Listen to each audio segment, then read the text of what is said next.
নমস্কাৰ এই মুহূৰ্তত আহি পৰিছে ৰাজ্যখনৰ বাবে খন্দিয়াৰ কেইবাটাও বিগ ব্ৰেকিং নিউজ। আজি 1 ফেব্ৰুৱাৰী অসমৰ লগতে ভাৰতৰ বিভিন্ন প্ৰান্তৰ পৰা খন্দিয়াৰ কেইবাটাও খবৰ আহি পৰিছে। এই মুহূৰ্তত জনাই আছো এটা গুৰুত্বপূৰ্ণ খবৰ। আজি বিত্তমন্ত্ৰী নিৰ্মলা সীতাৰমণে দাখিল কৰিছে 2025-26 বৰ্ষৰ কেন্দ্ৰীয় বাজেট। সৰ্বসাধাৰণ জনতালৈ বাজেটত কি আছে, অসমৰ বাবে বাজেটত কি ঘোষণা কৰা হৈছে, বাজেটৰ মাজতে এটাকৈ বৃহৎ ঘোষণা কৰিছে, তাৰে মাজতে অসমে কি পাইছে, প্ৰতিটো তথ্য আজি জনোৱাৰ চেষ্টা কৰিছো। এটা ব্ৰেকিং নিউজ 2025-26 বৰ্ষৰ বাজেটৰ এটা বৃহৎ ঘোষণা আজি কেন্দ্ৰীয় বিত্তমন্ত্ৰী নিৰ্মলা সীতাৰমণে দাখিল কৰিছে আজি পূৰ্ণাংগ বাজেট। প্ৰথমতে অসমলৈ আহিছে কেন্দ্ৰৰ পৰা ভাল খবৰ। উৎপাদন ক্ষমতা বৃদ্ধি পাব, নামৰূপ খাৰ কাৰখানাৰ এয়া প্ৰথমটো বাজেটত ঘোষণা। 12.7 লাখ মেট্ৰিক টন উৎপাদনৰ ক্ষমতা বৃদ্ধিৰ লক্ষ্য বাজেটত। নামৰূপৰ খাৰ কাৰখানাত ইউৰিয়াক লৈ বিশেষ প্ৰকল্প। কিষাণ ক্ৰেডিট কাৰ্ড 3 লাখৰ পৰা 5 লাখলৈ বৃদ্ধি কৰা হৈছে। কিষাণ ক্ৰেডিট কাৰ্ডে সহায় কৰিব 7.7 কোটি কৃষকক। জনাই আছো এটা ব্ৰেকিং নিউজ। বাজেটৰ পূৰ্ণ আপডেট জনোৱাৰ চেষ্টা কৰিছো। ষ্টাৰ আপৰ বাবেই ঋণৰ পৰিমাণ 20 কোটিলৈ বৃদ্ধি। ইউৰিয়া উৎপাদনত আত্মনিৰ্ভৰশীলতাৰ পোষকতা নিৰ্মলা সীতাৰমণৰ। নিৰ্মলা সীতাৰমণে আজি পূৰ্ণাংগ বাজেট দাখিল কৰিছে। ভাৰতীয় ডাক বিভাগক গঢ়ি তোলা হ'ব লজিষ্টিক প্ৰতিষ্ঠান ৰূপে। 101টাকৈ বৃহৎ ঘোষণা বাজেটত আজি। ডেলিভাৰী বয়ে পাব বীমাৰ সুবিধা। সবাতোকৈ গুৰুত্বপূৰ্ণ খবৰ। দুৰ্ঘটনাত পতিত হলে ডেলিভাৰী বয়ে লাভ কৰিব চৰকাৰী বীমা। প্ৰতিখন চৰকাৰী বিদ্যালয়ত উপলব্ধ হ'ব ইণ্টাৰনেটৰ সুবিধা। 5 বছৰত 75,000 আসন বৃদ্ধি পাব চৰকাৰী চিকিৎসালয়ত। প্ৰতি বছৰে 10,000 আসন বৃদ্ধি কৰাৰ লক্ষ্য বাজেটত। 2028 বৰ্ষলৈ বৃদ্ধি পাব জল জীৱন আঁচনি। দেশৰ চামৰা উদ্যোগত সংস্থাপন দিব 22 লাখ নিবনুৱাক। এটা ব্ৰেকিং নিউজ ডাঙৰ খবৰ এই মুহূৰ্তত। কি ঘোষণা কৰা হৈছে 101টাকৈ বৃহৎ ঘোষণা বাজেটত। প্ৰতিটো ঘোষণা আমি জনোৱাৰ চেষ্টা কৰিছো। দুগ্ধ আৰু মীন পালনৰ বাবে প্ৰদান কৰিব 5 লাখ টকাৰ ঋণ। জ্যেষ্ঠ নাগৰিকৰ বাবে কৰ ৰেহাইৰ ঘোষণা কৰা হৈছে বাজেটত। ব্ৰেকিং নিউজ বছৰি 12 লাখ টকালৈ আয়কৰ ৰেহাই দিয়া হৈছে। 12ৰ পৰা 15 লাখ টকাৰ আয়ত 15% কৰ। 15ৰ পৰা 20 লাখ টকাৰ আয়ত 20% কৰ। আৰু 20ৰ পৰা 25 লাখ টকাৰ আয়ত 25% কৰ ধাৰ্য কৰা হৈছে। দেশৰ মধ্যবিত্তই বছৰি 12 লাখ টকালৈ দিব নালাগে আয়কৰ। শীৰ্ষ 50টা পৰ্যটনস্থলীক দিয়া হ'ব নতুন ৰূপ। বিজ্ঞান শিক্ষাৰ প্ৰসাৰৰ বাবে 5 বছৰত 50,000 অটল টিকাৰিং লেব স্থাপন হ'ব। ভাৰতৰ বিভিন্ন ভাষাত উপলব্ধ হ'ব ডিজিটেল গ্ৰন্থ। এআইৰ শিক্ষা কেন্দ্ৰ স্থাপনৰ বাবে 500 কোটি টকা ধাৰ্য কৰা হৈছে কেন্দ্ৰীয় বাজেটত। বিত্তমন্ত্ৰী নিৰ্মলা সীতাৰমণে এটাকৈ ঘোষণা কৰিছে। দেশৰ সকলো জিলাতে 3 বছৰৰ ভিতৰতে হ'ব কৰ্কট ৰোগৰ চিকিৎসা। 5 লাখ ST/SC মহিলাৰ বাবে প্ৰথমবাৰলৈ বিশেষ আঁচনি আনিছে। 5 লাখ ST/SC মহিলাৰ বাবে প্ৰথমবাৰলৈ বিশেষ আঁচনিৰ ঘোষণা। জীৱনদায়িনী 36 বিধ ঔষধৰ দাম হ্ৰাস কৰাৰ সিদ্ধান্ত গ্ৰহণ কৰা হৈছে কেন্দ্ৰীয় বাজেটত।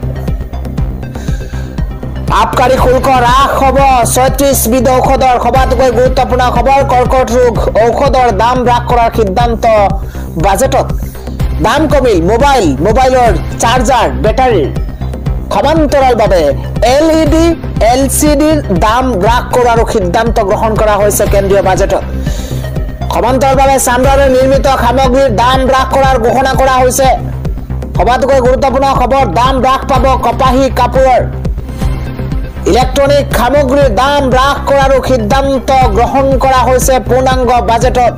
2025-26 বৰ্ষৰ যি বাজেট, সেই বাজেটত 101টাকৈ বৃহৎ ঘোষণা কৰা হৈছে।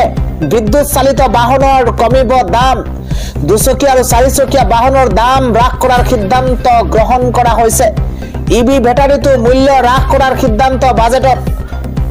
আৰু এইদৰেই 2025-26 বৰ্ষৰ বাজেটৰ 101টা বৃহৎ ঘোষণা কৰা হৈছে 12.7 লাখ মেট্ৰিক টন উৎপাদনৰ ক্ষমতা বৃদ্ধিৰ লক্ষ্য বাজেটত নামৰূপ খাৰ কাৰখানাত ইউৰিয়াক লৈ বিশেষ প্ৰকল্প কিষাণ ক্ৰেডিট কাৰ্ড 3 লাখৰ পৰা 5 লাখলৈকে বৃদ্ধি কৰা হৈছে কিষাণ ক্ৰেডিট কাৰ্ডে সহায় কৰিব 7.7 কোটি কৃষকক ষ্টাৰ্টআপৰ বাবে ঋণৰ পৰিমাণ 20 কোটিলৈ বৃদ্ধি ইউৰিয়া উৎপাদনত আত্মনিৰ্ভৰশীলতাৰ পোষকতা নিৰ্মলা সীতাৰমণৰ আৰু এইদৰে 101টাকৈ বৃহৎ ঘোষণা এইবাৰ 2025-26 বৰ্ষৰ কেন্দ্ৰীয় বাজেটত সন্ধিয়াৰ পৰৱৰ্তী ব্ৰেকিং নিউজ হৈছে ইজৰাইলে মুকলি কৰি দিছে বহু পেলেষ্টাইনী পৰিয়ালক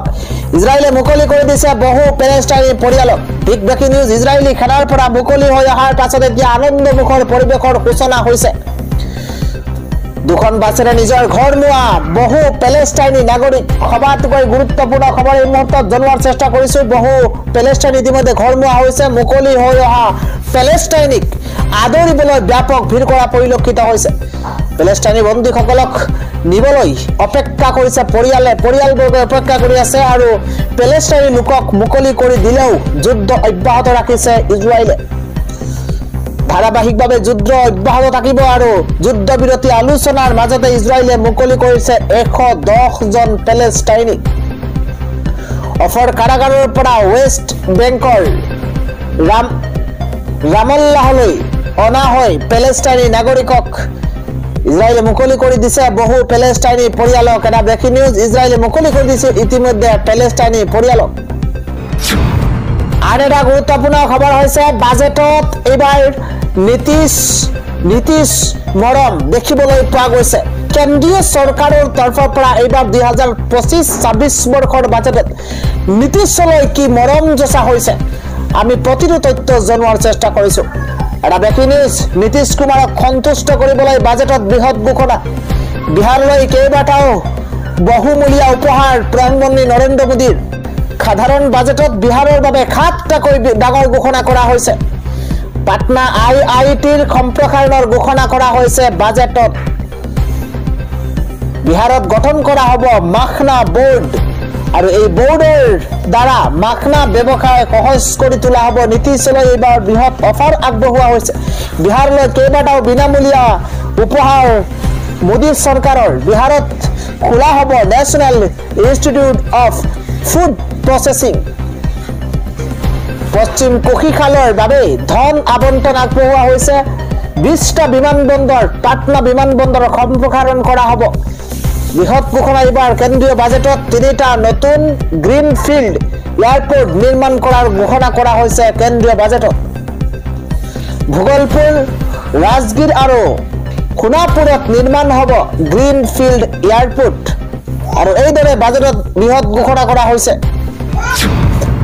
পৰৱৰ্তী গুৰুত্বপূৰ্ণ খবৰ হৈছে আজি মুখ্যমন্ত্ৰী ডক্টৰ হিমন্ত বিশ্ব শৰ্মাৰ উপজা দিন আজি জন্মদিনত আপুনিও জনাওক কমেন্ট যোগে শুভেচ্ছা মুখ্যমন্ত্ৰী ডক্টৰ হিমন্ত বিশ্ব শৰ্মাৰ জন্মদিনত শুভেচ্ছা আপুনি জনাওক আমাৰ কমেন্ট যোগে আপুনি মুখ্যমন্ত্ৰীগৰাকীক শুভেচ্ছা জনাব পাৰে 56 বছৰীয়া হ'ল অসমৰ মুখ্যমন্ত্ৰী ডক্টৰ হিমন্ত বিশ্ব শৰ্মা মুখ্যমন্ত্ৰীগৰাকীক আপুনিও জনাওক শুভেচ্ছা সন্ধিয়াৰ পৰৱৰ্তী গুৰুত্বপূৰ্ণ খবৰ হৈছে ফেব্ৰুৱাৰীৰ আজি পহিলা দিনটোতেই আহিছে ৰাজ্যবাসীৰ কাৰণে এটা ভাল খবৰ ফেব্ৰুৱাৰীৰ পহিলা দিনটোতে আহিছে ভাল খবৰ কিয়নো হ্ৰাস পাইছে গেছ চিলিণ্ডাৰৰ দাম আজিৰ পৰা কাৰ্যকৰী হোৱাকৈ নতুন নিৰিখ ধাৰ্য কৰা হৈছে 7 টকাকৈ হ্ৰাস পাইছে প্ৰতিটো গেছ চিলিণ্ডাৰৰ মূল্য 19 কেজিৰ বাণিজ্যিক গেছ চিলিণ্ডাৰৰ দাম ইতিমধ্যে হ্ৰাস পাইছে অৱশ্য খাল খলনি ঘটা নাই ঘৰুৱা গেছ চিলিণ্ডাৰৰ দাম